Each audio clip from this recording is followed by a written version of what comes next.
Hello, everyone. Welcome back to Movie Night, the night where we talk about movies. I'm your host, Tremaine Hayhoe. Tonight, we got a very special guest. We have filmmaker Melissa Davey.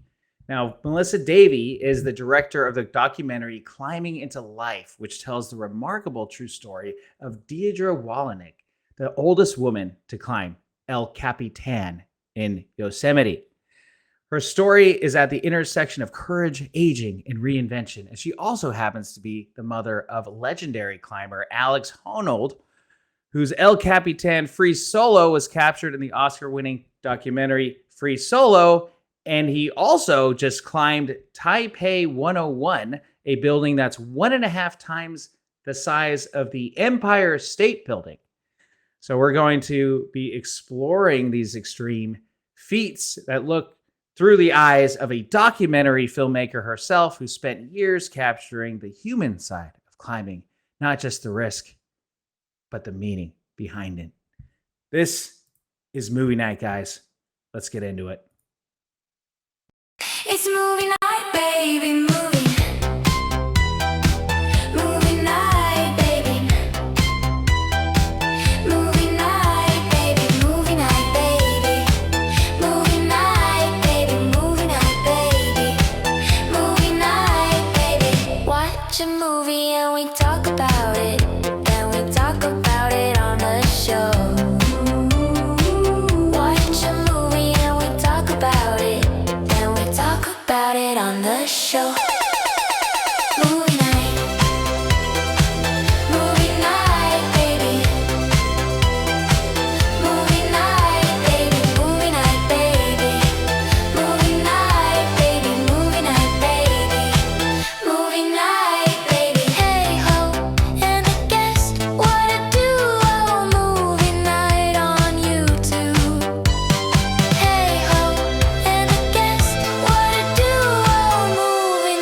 All right. Welcome to Movie Night, the night where we talk about movies. On your right is Tom Kelly, co-host. Hello, Tom. And in the middle, we have Melissa, the documentary filmmaker we're talking about tonight. And we wanted to hear her reaction about Alex Honnold's crazy stunt that he did. Wow. And spoiler alert, he survived, right? He didn't die, which thank God, because that was so nerve-wracking watching it, but he did it. And I mean, he had a certain calmness about it. We're going to get into it. But first off, real quick about Melissa, and you shared with me something really interesting about your life is at the tender age of 65, you decided to become a filmmaker and pursue a childhood dream. And you ended up making a few movies, and you made a wonderful movie called Climbing into Life, a story about the oldest person to climb El Capitan. Not just oldest woman, oldest person, correct? Is that No, it's actually the oldest woman. There is oldest an older woman. Man. Yes. Okay. Yeah. Well, still impressive no matter what. Yeah. And so let me just see what you had sent me. And also in a fitting twist, before you became a filmmaker, you ran into M. Night Shyamalan on set. So That's such an M. Night Shyamalan thing to happen. Like a twist out of nowhere. So tell us a little bit about that. And you're from Philadelphia as well, so is Yep. M. Night Shyamalan. And just I'd love to hear from you. Well, thank you. Thank you for calling me up and having me here. And I love your opening. It's awesome. The tune thank is you. Very catchy. I really enjoyed it. That was very cool. Thank you so much. Thank you so much. Very cool. Yeah, thank you. Yeah, most of the podcasts I'm on don't have that creative music in the beginning, so I appreciate that. Yeah, so, here I am, or there I was 10 years ago. I was 65, and I was sitting in a huge corporate job, big executive career that I'd had for more than 2 decades, kind of role playing. That's the way I always looked at it. I was really good at it, but it's not really what I dreamed of doing. You know how you get on these trains in life and one day you wake up and you go, well, what the heck am I doing? And that's what kind of happened to me at 65. I was just sitting there and I didn't need to leave the company. It wasn't ageist. I could still be there now at 75. But I realized, holy crap, I was 65. I knew that there was limited time in my future. And I thought, what am I doing? What am I doing? What do I really want to do? What else could I do? So I started making lists of dreams that I had. And the one that always rose to the top was filmmaking. And it was nothing more than a fantasy that I had as a kid. And so, I was sitting there and I'd said to many people, my colleagues, I don't want to die at my desk. I don't want to die at my desk. And they thought it was a joke. And then I finally realized, I think I was telling the truth. That's not where I wanted things to end. I wanted to do more. So I was thinking about becoming a filmmaker and what would that mean and what would it look like? And while I was thinking about it, making that list, I skipped out of a work one day just because I was frustrated. I was really done. Mentally, I was kind of done. And I went and hung out with a friend and she said, you need to come with me to pick up my daughter. And we're going to drive her up to the horse barn to drop her off after school. And I said, okay, that'd be cool. So we're driving up this dirt road in Chester County, Pennsylvania, where I live. And she said, I come up here every day. I think they're making a movie over there. So, my ears perked up and we're driving by and I looked over and sure enough, there were, lights and cameras and people and in the woods though, we're in this spooky looking area.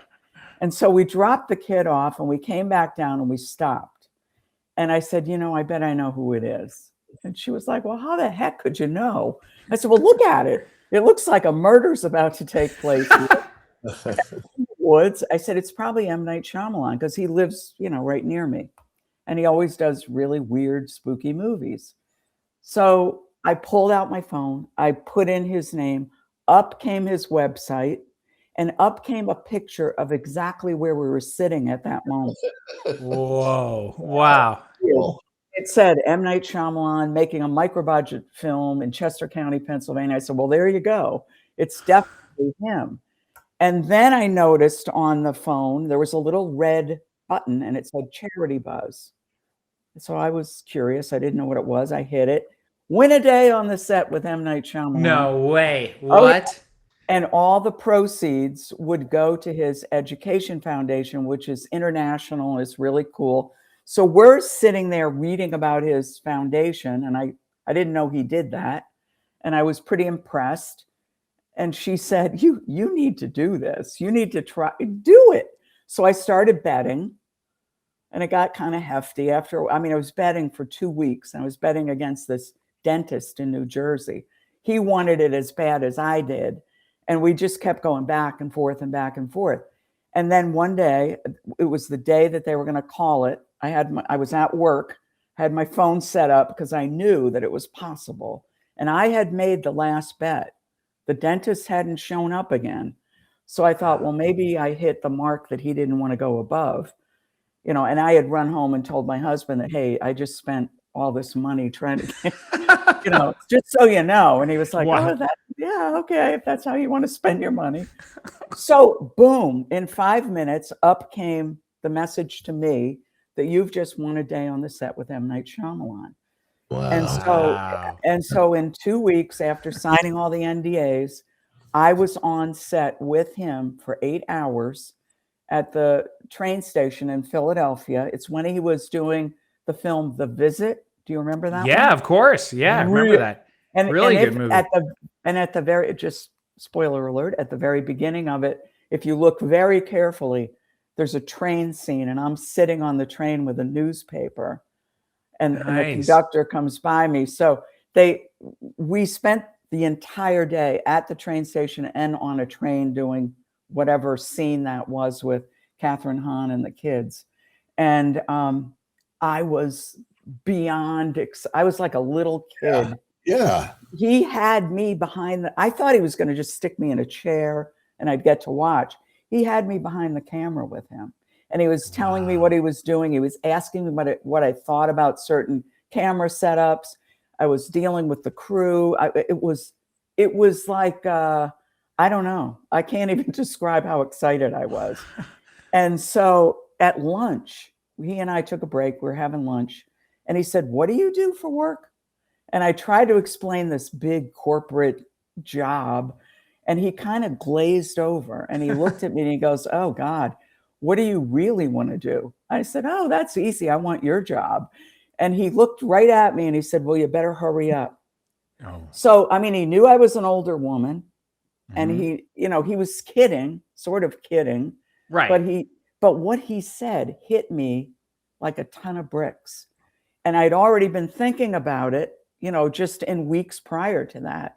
And it was kind of like, oh my God, it's like the heavens opened up. If I had not taken that detour that day and not gone back to work, I never would have driven up that dirt road. I never would have seen the set. I never would have opened, you know what I mean?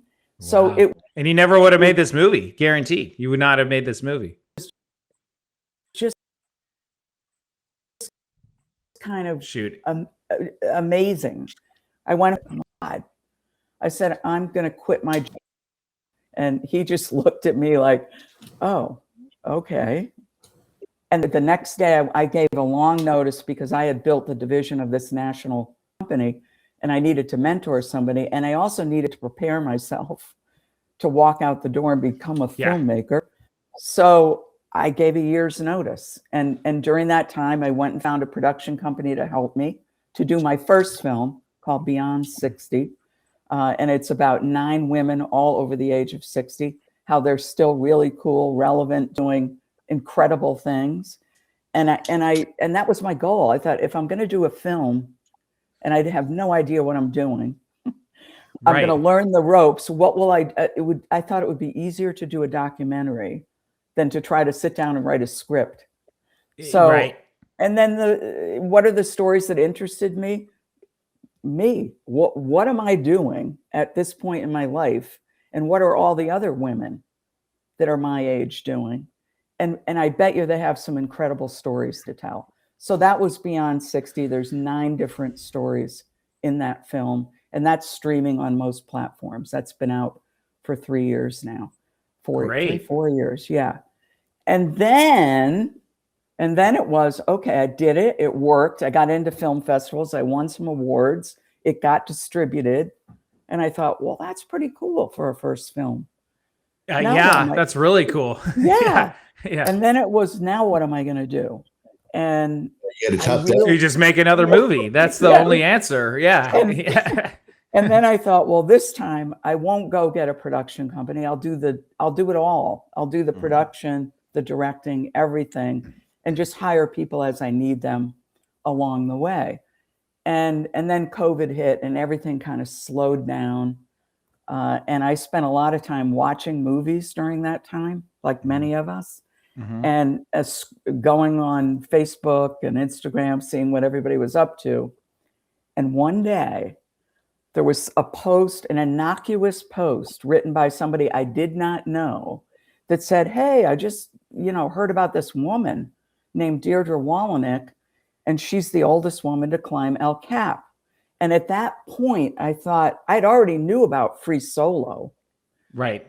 But the name did not connect at all So I thought, oh, an old person, a woman climbed El Cap. How cool is that?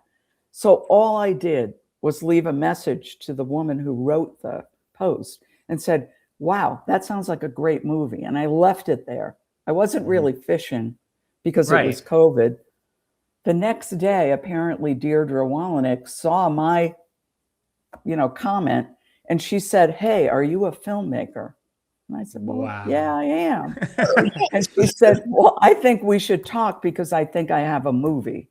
Wow. And so for 3 months, we talked on Zoom, me getting her story, trying to figure out, is there a movie here? And could I do it? Could we work together? All of the stuff that goes into making a documentary. And at the end of that process, we both decided that it was worth the try. So I, gathered up all my resources and flew out to California and filmed Climbing into Life. So, Wow. Melissa, let me ask you this. Yeah. Was there a particular moment where it hit you? She isn't just Alex's mom. She is in her own right, her own story. And you knew, I got to go. This is good. Was there a moment where you just like, there it is, I'm going? Yep. Yep. And the interesting thing is, when I first started talking to her, I still didn't know she was Alex's mom. Oh, okay. It was probably a half hour into the conversation when I said something like, oh yeah, I've seen Free Solo. She goes, oh yeah, that's my son. And I was like, wow. I mean, mind completely blown. And she's like, Alex Honnold is my son. And then I was like, oh, so you've been climbing your whole life? Or, I didn't know what to think. And she said, no, I never climbed anything until I was past 60. And then she started telling me the story about why she wanted to climb, to better understand her son and what he was talking about and what he and his friends were going through and what it would be like. She only wanted to try the climbing gym just to understand what he was doing, because he led a very separate life. He didn't live at home anymore. He lived in a van. He was a kind of a dirtbagger, and so that's when I was talking with her and I made that connection. And then when she said, I never climbed till I was 60. And I was like, holy crap. And you made it up El Cap and back. And so that was it. It was just like, wow, you have a story to tell, because she's not terribly athletic. I mean, she was never an athletic person. As a matter of fact, she's a woman of the mind. She's an artist. She's a professor. She's a writer, a published author. She plays several instruments. She speaks several languages. She writes books in many different languages, not using AI. Wow. She writes them in the actual language. So she's very, very bright, focused woman. And the more I got to know her, the more I could relate to watching Alex in Free Solo and hearing his story and seeing how much alike they are, that he's picked up on who she is. As far as the tenacity gene, he obviously gets it from her because she is incredible. She will not stop until she does something completely and well. She has to, everything she does is done very well. So, her story is completely fascinating. And the fact that he's the son is like, it was mind blowing. Yeah. Wow. That is awesome. And it's just in the DNA. So without further ado, let's watch the trailer for your movie called Climbing into Life. I'm very pleasantly surprised. Oops, I'm starting. Here we go. Start right here.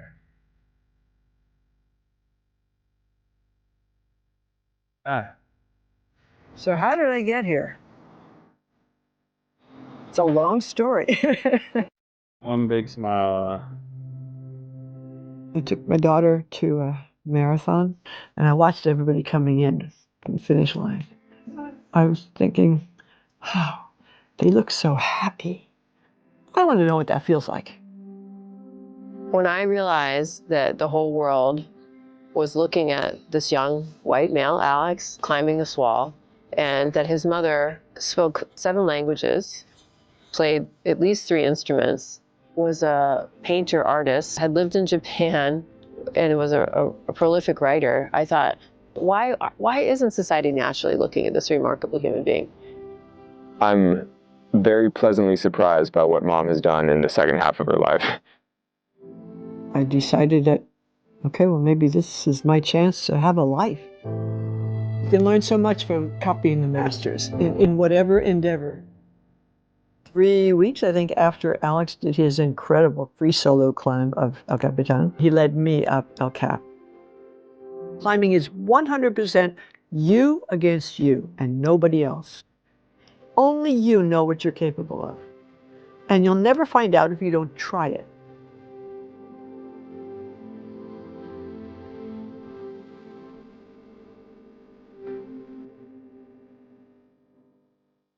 There you go. There we go. Okay, cool. So that is incredible. I mean, that we met at the Sacramento Film Festival. Yes, we did. Yeah.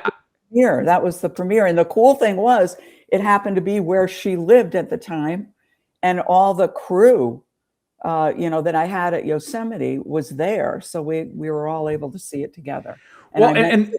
Yes, and we met, and that was the mind-boggling thing, because it's the Sacramento International Film Festival. So I'm thinking, okay, this is it's a woman from anywhere. She could be from anywhere. She wanted to climb this mountain.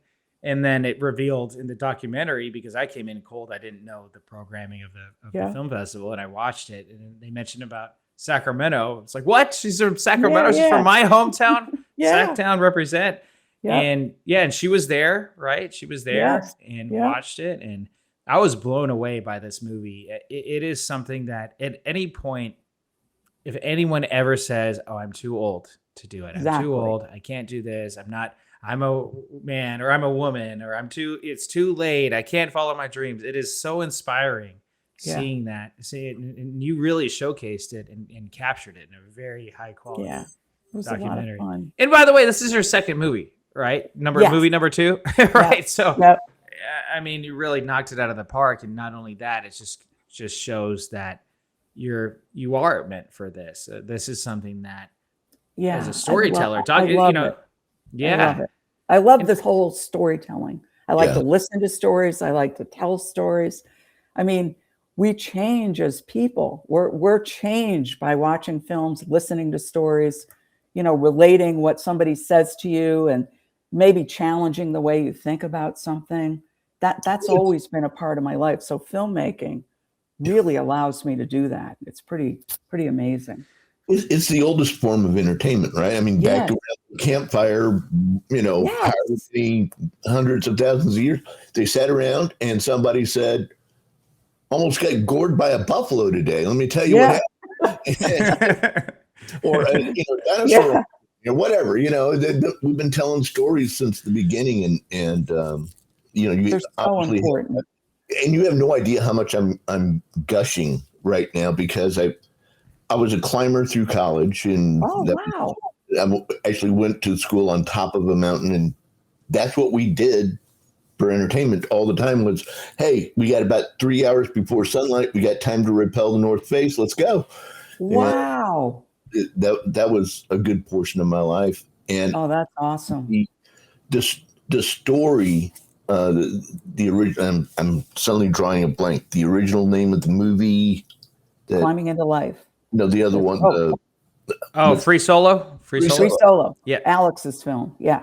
My pastor, I find to be a very inspiring person, and when he moved about 10 years ago, I helped him hook up his cable, and he said, "Have you ever heard of this movie, Free Solo?" I said, "No, what you're talking about?" He said, "I don't care what else we do, but before you leave today, you have to sit down and watch this movie with me."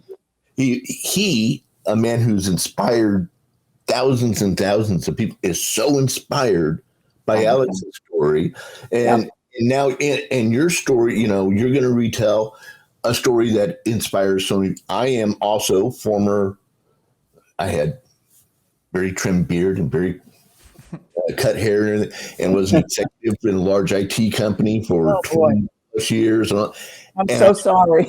But I get everything you're saying about sitting there going, this is great, and they're paying me great money, and I guess I'm having fun. But this wasn't on any of the things that I filled out when I was in high school about what do you want to be when you grow up. Exactly. You know, and writer was, and so now that I've turned in all my paperwork, now I'm spending all my time writing, and podcasting, and so I'm very moved by your story as a part of all of this too. Tremaine, it just goes to show you're still a pup, man. Yeah, he's a kid. Right? Yeah. We got decades on you, and we're still going. I and that's inspiring. So hopefully I make it, keep going. I can make it that far as you guys, and just keep going and growing. And it is something where I have had a handful of jobs, and every time it's just like, I'm like, oh, it's soul sucking. I try to find the silver lining in it. My first job was customer service at a grocery store. Oh, boy.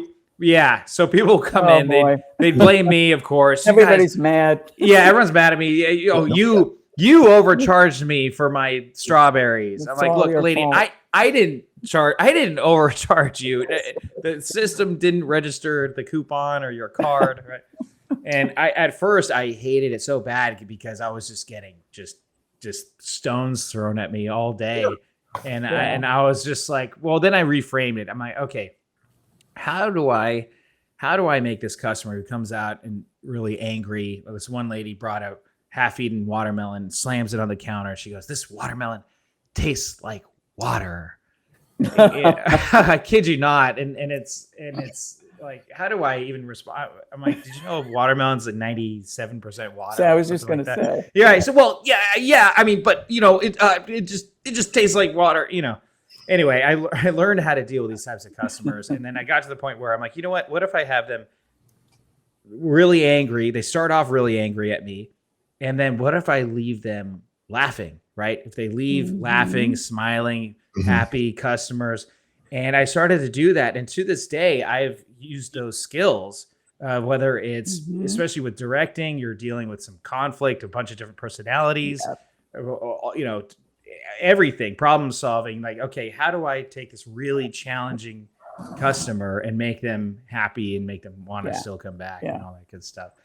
But yeah, I mean, every job, but for me, for the past, I guess, essentially 10, 15 years, I've been doing what I really love to do, which is great. And the key though is to keep going and not get burnt out doing what you love to do. And I keep reminding myself, hey, I signed up for this. Yeah. Movie making is not for the faint of heart. It's not easy work. Right. And there's parts of it stink. When you making the film is fun, but then you have all the distribution challenges, the legal stuff, the insurance, the this, the that, and then it feels more like work at that point. When I'm creating, it feels awesome. But I have to say, at the end, it's like a lot of work to get. Oh yeah. Oh, it's so much work. People are like, oh, it's you showed up to the red carpet at your premiere. What? That must be amazing. Well, yeah, that's amazing. But guess what? The premiere, the red carpet is like what, an hour, 3 hours of a couple years worth long. It's process. Crazy. Yeah. But I look, we wouldn't have it. I wouldn't have it any other way. It makes it totally worth it. Okay, so here's the best moments from the Free Solo Taipei 101. Here's Alex at the beginning. So we'll just kind of, we'll watch this and go through it. Let's see. So this is the first thing he did, which is crazy. I mean, he's at the bottom. Oh, by the way, I have a friend who lives 10 minutes away from this building in Taiwan. Really? Yes. He had footage from the ground floor of him. He filmed it of him climbing it. Yeah, I'll send you that footage. I'll see if I can get that footage and show it, which is really impressive. And he told me he saw it and it was a really cool experience. He ended up making new friends of everyone else that came out and gathered. And they all got lunch afterwards. Oh, that's so cool. Yeah, which is really cool. So it brought people together. But I mean, this is the first climb. Like I couldn't even do this part personally. No. Like, Why are his feet not slipping? I couldn't. Right.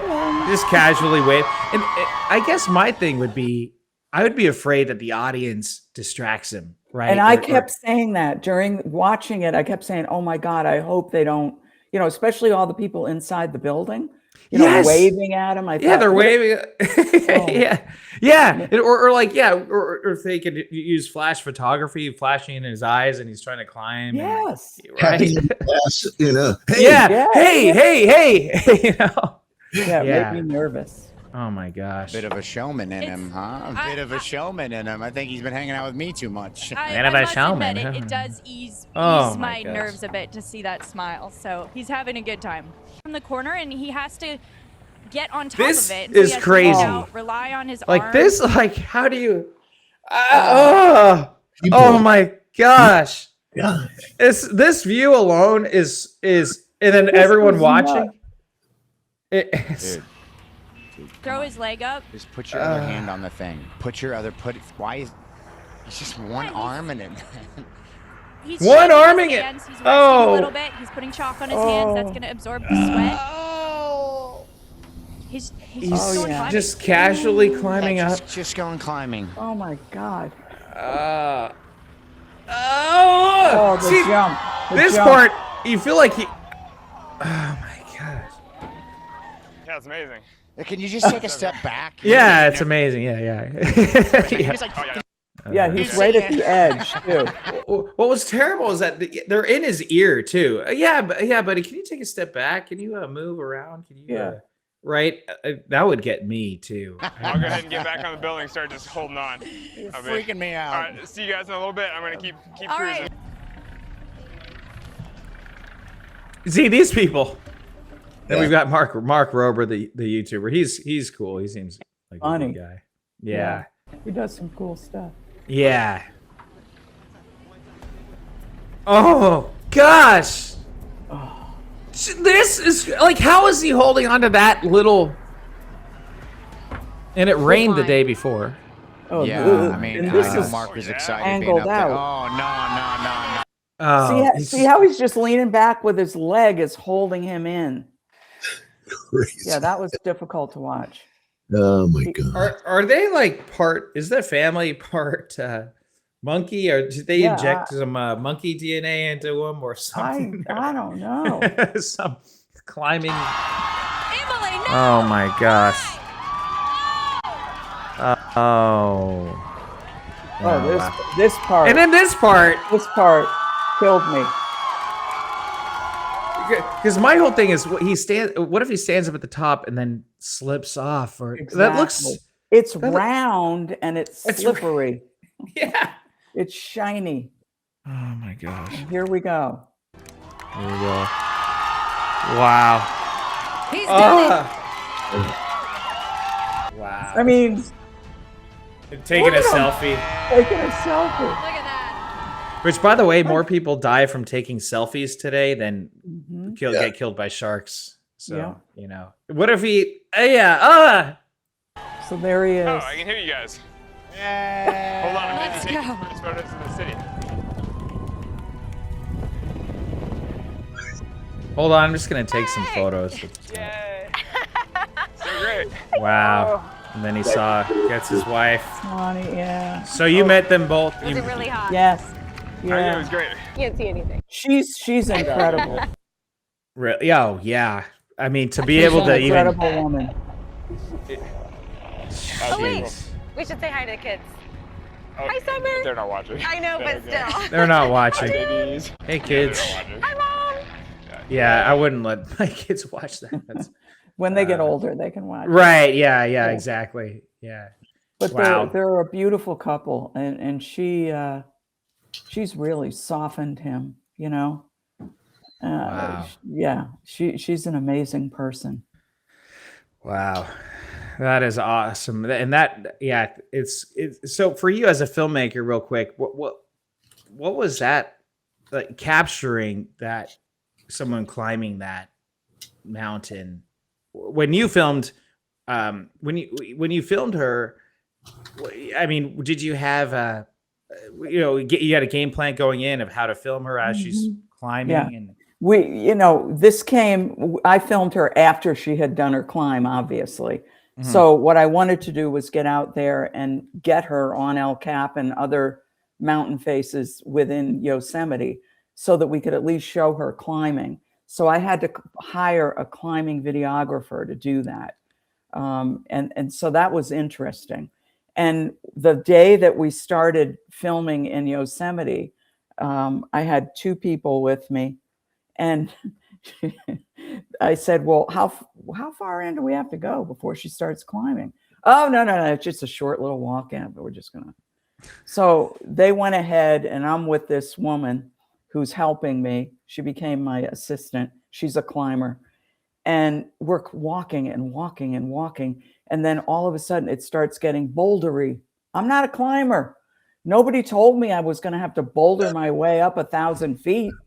So here we are, and John's behind me. He's got his pack filled with camera equipment because he was doing still photography for the film. So we're going up and up, and I'm having to sit down. I couldn't even breathe. I mean, I was like, wait a minute, this is not a short little walk into the woods. I said, I said, are we going up the mountain? What's going on? And she said, no. But you see, it's not like you think. You don't drive up to the base of the mountain and start climbing. You have to climb up 1,000 feet to get to the point where they climb. And so we had to boulder our way up, falling and, out of breath. It was crazy. So I have a great deal of respect for all climbers who make that trek. They must be exhausted before they even start climbing. Right. And they have to come back down again and try to get to their car. And there are these huge boulders. You've done it. You've been out there. You know what it's like. It's not easy. It's crazy. It's funny. As soon as you said that, I started thinking of all the stories of things that happened when we were caving and climbing. And a lot of times it was the trek back was the worst part because we're tired.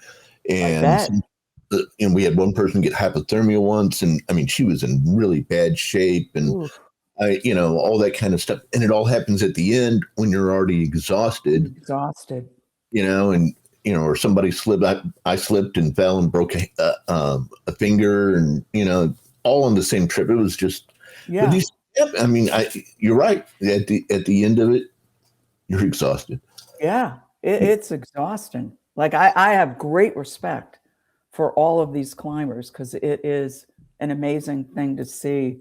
And for me to even just make it to that 1,000-foot mark, it was pretty comedic. I'm sure if somebody was filming that, they would have had a fly on the wall. The behind the scenes of that is probably And that's what John keeps saying. We should do a film about the filming of Climbing into Life. Well, it's something you could do. That could be promo material too. Yeah. You post that and then promote it. I don't know. Yeah. This could be something pretty funny. Yeah. So I would like to hear your reaction to her Deidra's son, Alex Honnold, who just climbed Taipei 101. Again, 1.5 times the size of the Empire State Building. And he climbed it without any equipment, which is like, for me, I am not that guy. The Daredevil, I have never been that guy. There are people that there's a place called China Wall in Folsom Lake near us, where you have to take a running start and you jump off this big cliff essentially, and you go into the water, you go into the lake. I'm not that guy. I didn't do it, never done it. I've had friends that did it like it was nothing. I'm okay. Other people have tried jumping off and drowning. I don't care. Call me a pansy, call me whatever you want. I'm not, I'm not either. Yeah, right. Yeah. But I mean, hey, look, I'll watch the guy as he jumps off and does a backflip and, it goes on. But I'll watch this. I mean, I watched this actually on a bus.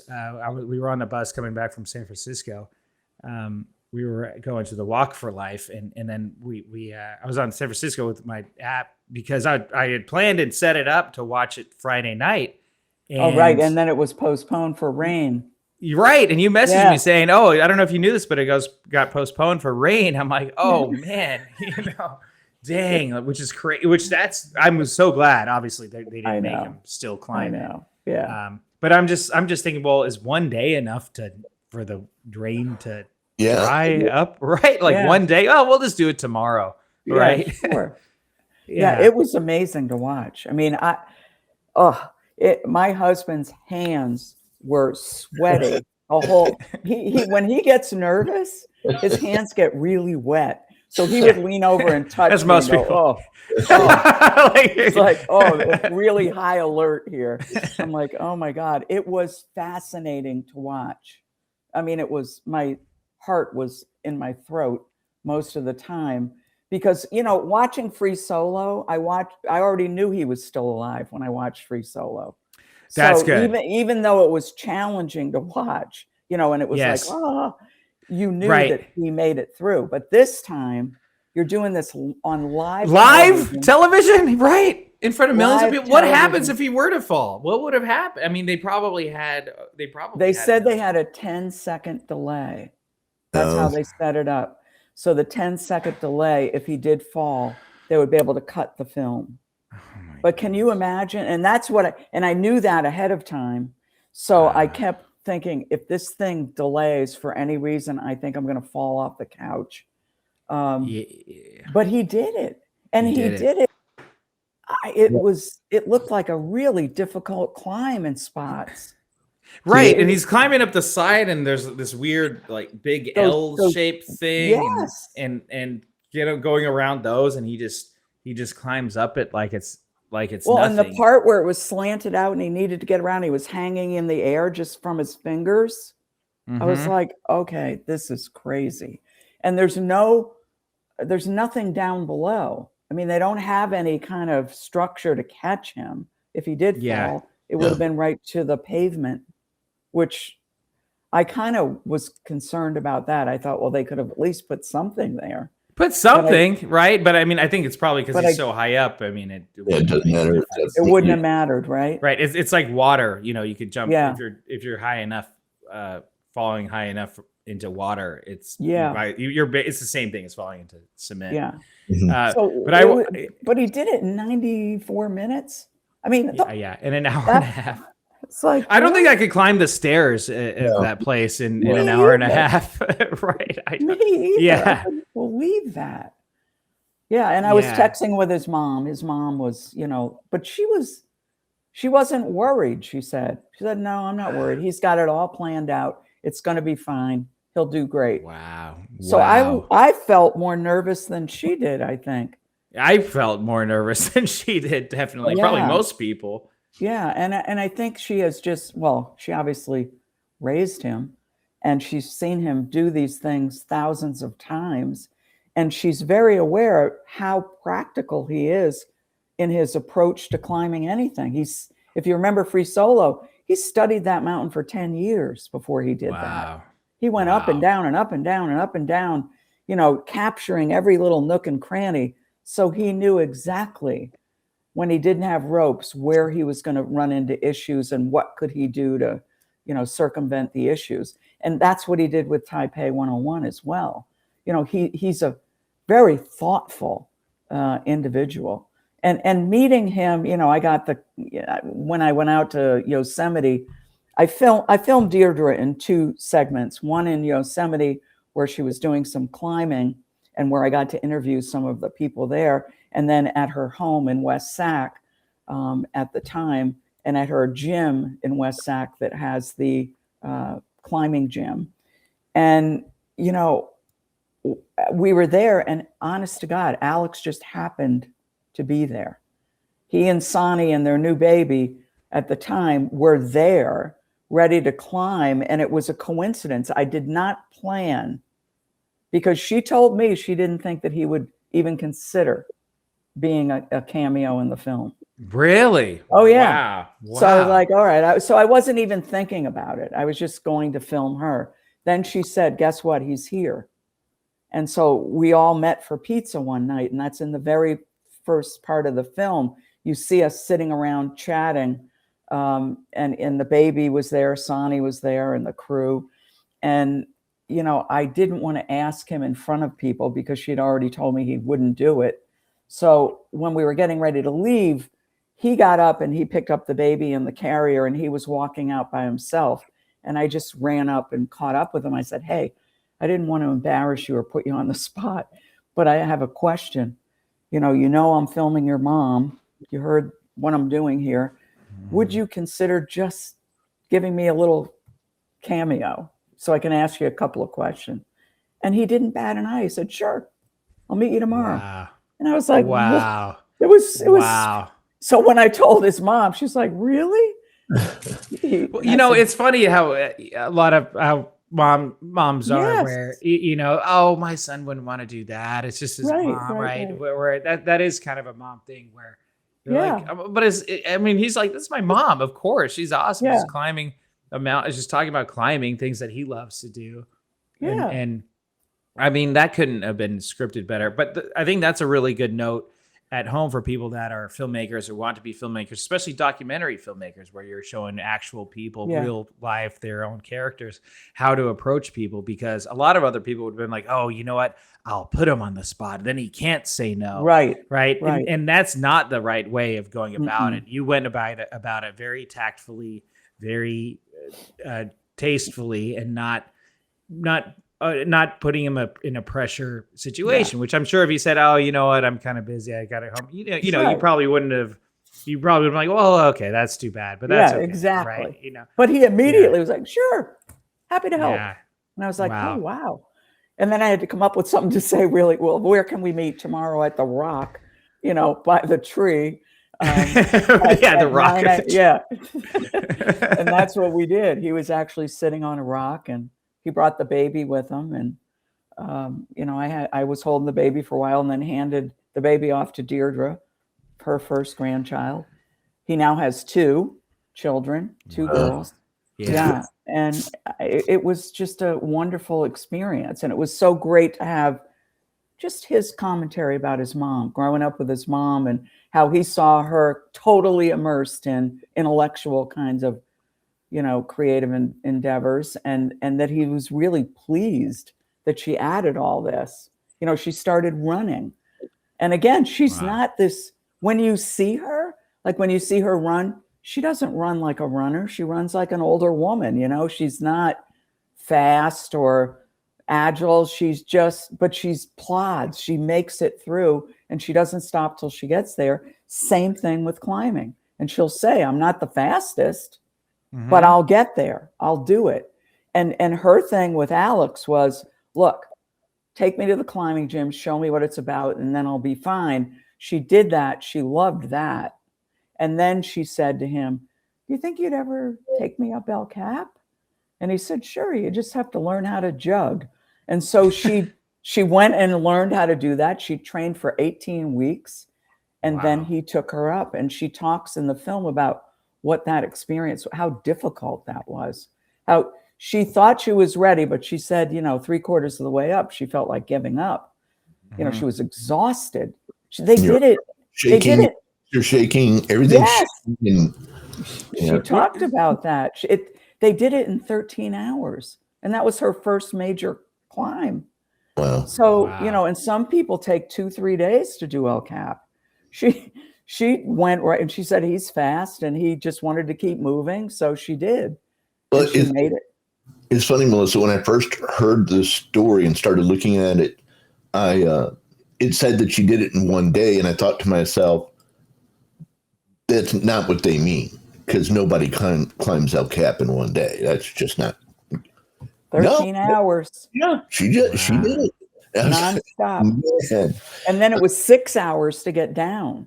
I'm still catching. See, my thing would be getting down part. I think that would be harder than pitch black when she went up and pitch black when she came down. And she talks in the film about how there's a 2-mile stretch to get from one side of El Cap to the other on the top of the mountain so that you can start to rappel down.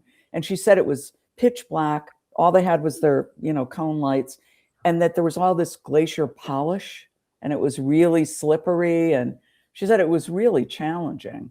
But it was 19 hours car to car. And she was 66 when she did that. And then she did it again on her 70th birthday. Her 70th birthday, she took all her friends up and they slept over up there. She wanted to see the sunset and the sunrise.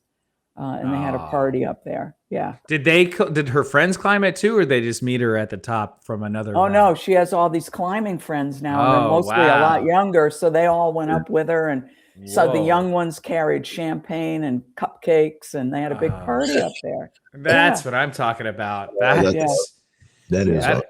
that Yeah. is so cool. That is and this is what I liked about your documentary is that you could have easily just piggybacked off of the Free Solo success, Oscar-winning movie, a movie that it won Oscars, right? It won. Yes. Yeah, it won Oscars, and you could have made it about that, and then like, oh, by the way, it's the mom. But it really was. It wasn't about that. It was her all the Yeah, all the and way. it's her life story. I mean, it starts out. She talks from her childhood up and how she got to that mountain. And when you hear her upbringing, you know, in New York City, with very strict parents who didn't really let her venture out too much, it's amazing that she got to where she is. She went through a difficult marriage. You know, she had a very, very difficult time, got divorced. You know, her son's out there dirtbagging it. She's not sure what he's doing. She also had a daughter, a wonderful daughter. But her story is amazing. Her story is just incredible. So, Melissa, I have a theory, and you tell me what you think about this theory, that I could pull any name out of the phone book and give it to you or anybody else who does something like this. And if you have enough information, you can tell somebody's story in an interesting way. Mm-hmm. You know, very few Absolutely. people are just had a boring life. Right. Almost everybody has had some level of excitement. Yes. And I think that people like you who do these documentaries, I'm sure there had to be moments after you started where you went, oh no, this is harder than I thought it was going to be. Mm-hmm. But at the same time, it all just, when it all rolled out, now the hard part is I can't put everything in the movie. It's going to be a 6-hour documentary at this rate. And Exactly. you're going back the other way. Is now I got to confess. And people are so interested in it. I'm like you. I love people's stories. Me you know? too. Me too. And you're right. You could pick a name out, and it would be rare if you found somebody that had no story to tell. No, yeah, It's whether or not they're willing to do it. That's the main thing. But exactly. most of them have all kinds of experiences. And the older we are, the more story we have, you know? And I mean, I just find it fascinating. And especially, you know, being a woman in today's world, you know, and making it through from the 50s, 60s, 70s, 80s, 90s into the 2000s, you know, you accumulate a lot of experience, good, bad, ugly, whatever. And it, when you sit down and you dissect it, there's fascinating stories in there, fascinating, that will help somebody else when they hear it.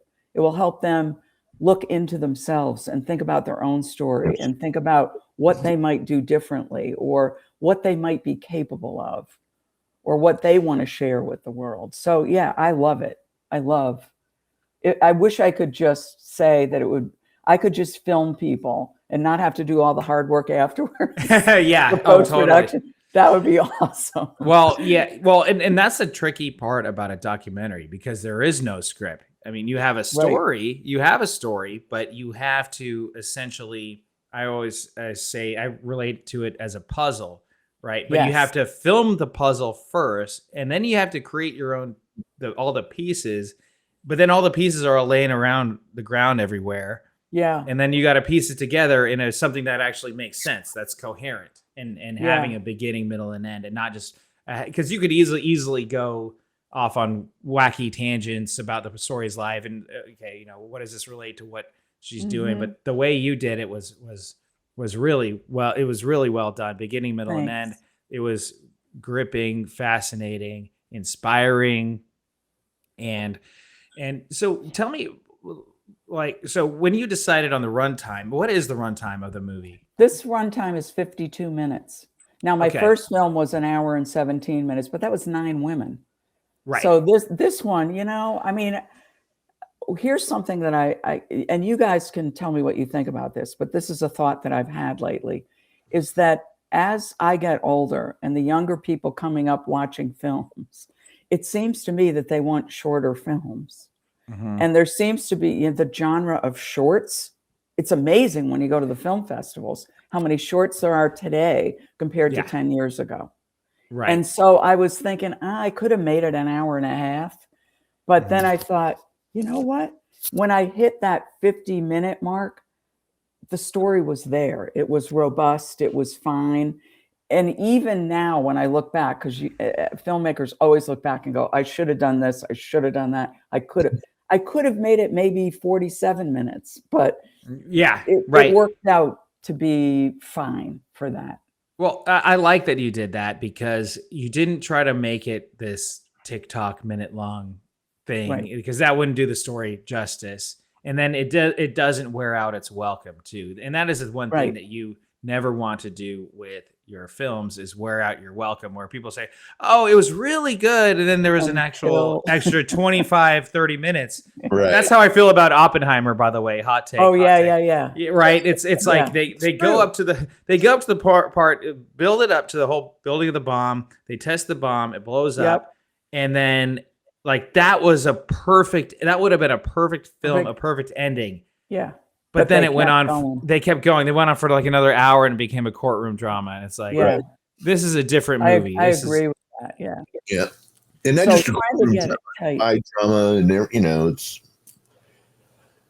But do you agree? Are the new people, the young people wanting shorter films? I don't necessarily agree with that. I think it's the thought of shorter is because they might look at a film and be like, oh, that's 52 minutes long. I'm watching about this old woman climbing a mountain, but then you actually watch it and then you grip it. So if they don't think about the runtime, and I'm always like, some movies, they could be 6 hours long and I'd still watch it. Right. I'd still right. And then there's movies that feel like they're 6 hours long and they're only 10 minutes long. Right. Some short films. And I think especially with the documentary, like 50 minutes to an hour is a bit of a sweet spot, I think. Yeah. My first documentary is called the Capitan story. And that's about a cat adoption center in Oakland that helps rehabilitate cats and makes them unwanted cats and makes them lovable pets. And that is around 57, around 60 minutes long, like right around that hour. Right. Where it's that sweet spot. I mean, we could have gone longer for an hour and a half, but it's like, you don't want to wear out the welcome, right? Yeah. You want people to, like, as you said, the story is there and you want to tell that story.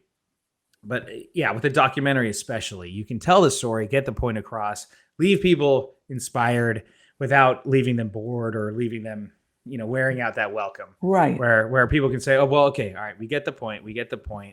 And now, And National Geographic can sell 7.5 minutes worth of commercials in a 52-minute film. So, exactly. And that's another thing is there's a lot of nature documentaries that are right around that spot, Yeah.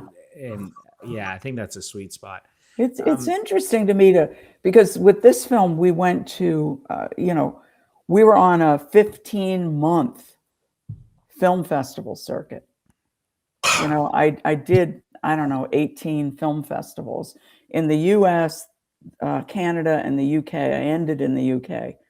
And I was amazed at how many short films there were. Like the more I get it, the longer I'm a filmmaker, the more I see short films taking up the slots in the festivals. But my question is, where do those short films end up? Nowhere. I'll tell you that they go nowhere. I'm sorry. They're not streaming. No, you can't make money on shorts unless you have a YouTube channel and it gets a lot of views and you're monetized. Okay. Yeah. But that's very few and far between. But I wonder if will that change, do you think? Because there's so many of them and they're good. There are many that are very good. Yeah, but there's many that are very bad too. There's many that are, and even look, there's many that are very good. But again, when was the last time someone said, "Oh, I made a short film," and you're just like, "Oh, my eyes are lit up." At least for me, I hear it's like, "Oh, congrats, buddy! You know, Yeah. you made a short film." But to me, it's so much work to make a movie, regardless whether it's short or whether it's long, whether it's half an hour. I actually would argue it's harder to make a short film. I would think. You know, because it's haven't harder. tried it. It's hard to connect an audience to something 5 minutes, right? Or or a lot of these short films, and I can be on the soapbox for a long time talking about this, but there's a lot of short films, and especially for Sacramento, there's a lot of film festivals here that they focus on just the short films, Right. and there's less and less feature films that are featured. And to me, it's like there's a difference between a feature filmmaker and a short filmmaker. If you're going for a feature to tell a feature length documentary, right? Which I think people can argue, I think for a documentary, a feature is anywhere between 45 minutes and above. I would say anything else is a short, and you're in this like kind of gray area. But the whole idea of a short film, I mean, I don't know. When people are going after a feature, right? There's that different philosophy where, oh, I'm making a feature film. People get really excited. You're putting a lot more time, effort, energy into it. You want to sell it. You want it to get picked up. You want it to get distribution. You want people to see it. It's that extra level of where people just say, oh, well, yeah, I'll just make a little short film, and then they do it. And I've had people that they're shopping around their short film for 3 years, and they're still going in festivals and stuff. It's like, dude, just make another movie. Yeah, exactly. Right. Yeah. You can be getting better and better and better. Right. Making 10-minute short films and for practice and for trying out different techniques or anything like that. But if you're going to take the film festival circuit, which is a lot of time, a lot of effort, a lot of energy, a lot of money submitting. Lot. So, Melissa, let me ask this too. So you're out doing all these, you said 18 film festivals. Mm-hmm. What was different from before number 1 and when you got to number 18, you had to, when it got started, be thinking, oh, people are going to ask me a lot about something and not about this. And at the end, there were conversations that took place all the time that you never really expected at the beginning. What was the thing that broke your expectations that people asked about or wanted to know about that you didn't see that as? You know what really was interesting is people wanted to hear my story. It was really interesting that they kept saying, they were real interested in Diedra and how she, certain questions about how she was raised or whatever. But then they would say, no, wait a minute, this whole thing is sort of your story too. Right. And how on earth did you become a filmmaker at 65?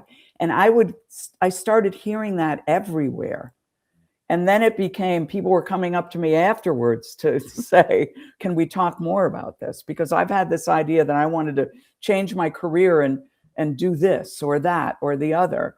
And you and Diedra just inspired me to show me that you both showed me that it's possible. You became a filmmaker. She became a climber. And there was that, people were kind of fascinated by that, and they wanted to talk about it a lot. And that it did surprise me, That's cool. It's really cool. Yeah, and that is cool for as a filmmaker too. Seeing you, and then I would have, if you would have told me, oh yeah, I've been doing this since I was 20 and I worked on nature. Then I would have believed it. I would be like, oh wow, yeah, that makes sense. She's been doing it for so long. But to hear that you hadn't been doing it so long, your second movie, like that's even more impressive. But it does show that, one, you're never too late. Two, you can if you could dream it, you could do it, no matter what time. I got so frustrated about a week and a half ago. I was having dinner with one of my friends, and he's got a son who's, I think he's 12 years old. And he goes to me, he's like, we're all eating dinner, and he's like, well, I was thinking about pursuing acting, but I think it's too late for me now. I'm like, what? How old are you? He's like, he's like, I'm 12. I'm like, get that crap out of your head, buddy. Get that crap out of your head. You're 12 years old. What the hell are you talking about, dude? And I had to like just tell him, dude, no, Yeah. you are just getting started, buddy. If you're even thinking about Yeah. it right now, you can do it. And think about the technology. I mean, I went off on a rant. I'm like, no, dude, you can actually do it. Think about what you have in your pocket. Like, do you have a cell phone? He's like, well, yeah. I'm like, you have an iPhone. That camera is better than That's right. than the first digital cameras. That's the things that Star Wars was shot on. Yeah. 30 years ago, Oh my right? God, Like, yeah. True. you have unlimited possibilities right now and do it right. He's like, well, I don't know where to start. I'm like, well, start with where you're at with what you have with your friends and yeah. Anyway, so I That's don't funny. to anyone, even but that is something where I don't know what it is. We get as kids, or you know, you get that in your mind where Society tells you that you're too old. Society kind of, for people our age, you know, Mhm. there's this societal thing where there's an expectation that, oh, she retired from her job. She's sitting, you know, on a golf course with a drink with an umbrella in it in a rocking chair. And I'm like, oh, hell. You know, Yeah. if that was what I had to do, I would have stayed at my job because I wasn't ready to stop being productive.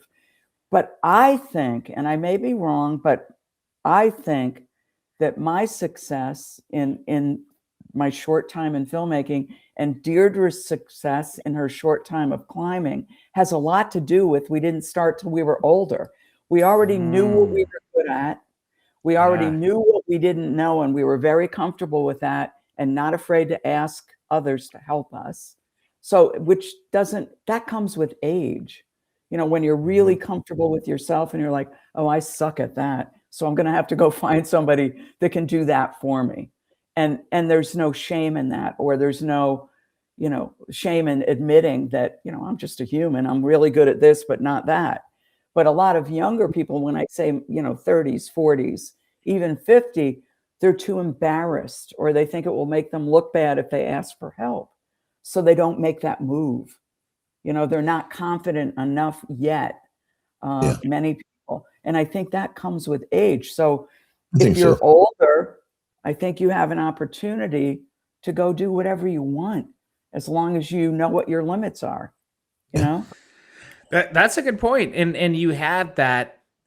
I'm guessing you had that kind of cushion of working for so long and having, you know, and so that's almost a better, smarter route to go about it, rather than be flying out of the seat of your pants, not having any money, and you're trying to pursue filmmaking. You know what I mean? Like, filmmaking is not a cheap hobby. It's not, you know, it's not, and that's what always gets me. There's people that are weekend warriors that think that they can just make one short film every 3 years and then now they're going to get in Hollywood. Right. It's like, really expensive.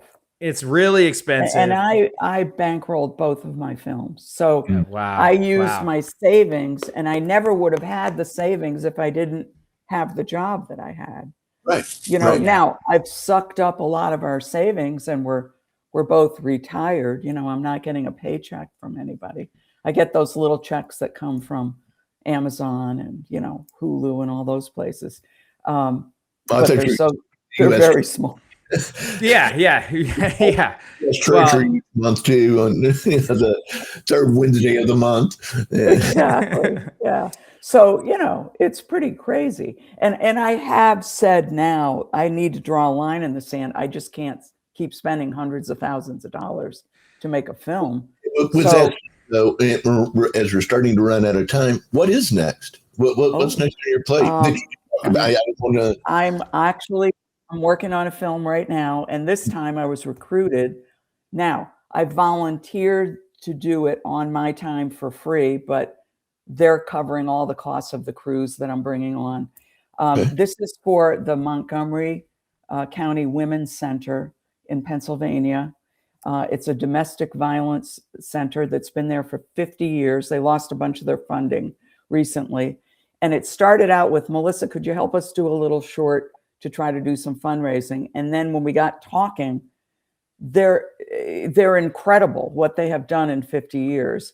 And then they said, well, maybe and I'm like, this is a movie if you want it to be, because they have a very unique way of working with the police, the courts, the hospitals. They actually have their own staff in the court with the police and at the hospital. And all of those coordinated efforts make for a really smooth ride for people suffering from domestic violence. And domestic violence in our country is bad. It's really bad. Like the numbers would blow your socks off. And, you know, just to give you an idea, this little tiny county, they get 1,000 calls a month. Well, Jeez. All Oh my socioeconomic backgrounds. It's not poor people. right, That- right. You know, which is something that a lot of people think, oh yeah, it's a poor community. They beat each other up all the time. They grew up in that environment. Yeah. They're all. But gang it's members. doctors, lawyers, you name it. Wow. There's some, you know, it's very, very awful, you know, and it's awful all over the country. So my goal is to get this film, show this film, hopefully at festivals, and educate people as to what services are available, and maybe show some of the other states and counties that they could have a model that looks like this one, that is much more successful in helping both parties. And it's usually the woman that is, you know, the sufferer in domestic violence, but sometimes it's men too.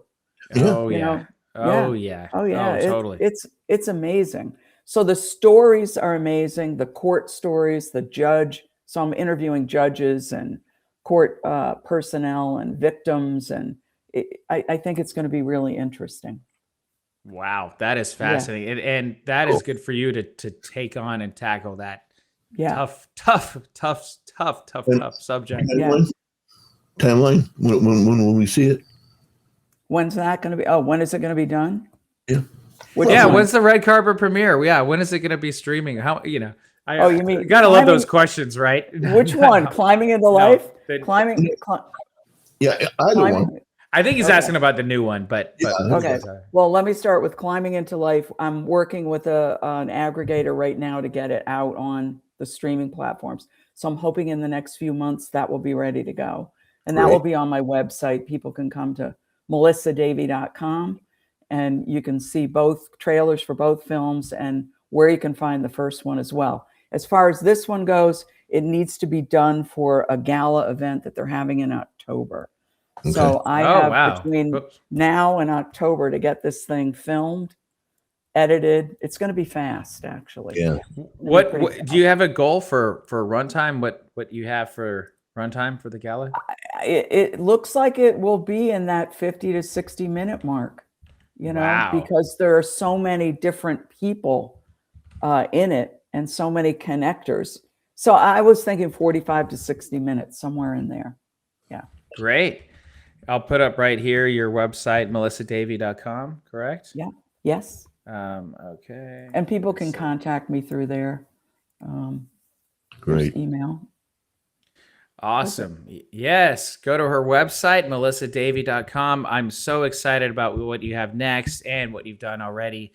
Climbing into Life will be coming out pretty soon. Look out for that. In the meantime, you could watch the trailer. I'll leave that in the description. And watch her first movie. What was the name of the movie? The first movie? Beyond 60. Beyond 60. Yes, which I definitely need to watch that. Oh, yeah, we need to watch a couple people that might be slightly we beyond can relate. 60. Yeah, relate to that. But Melissa, thank you so much for joining us. She's a living testimony that your dreams are never too late to go pursue. I really appreciate it. Thanks so much, guys. You're welcome. You're welcome. Thank you. Thank you guys for joining Movie Night, the night where we talk about movies. Slap a like on this video if you liked it. Please subscribe for more because every Monday, Wednesday, and Friday at 7 p.m. we have a new episode. Thank you, Melissa, and good night. Good night. Movie night, baby.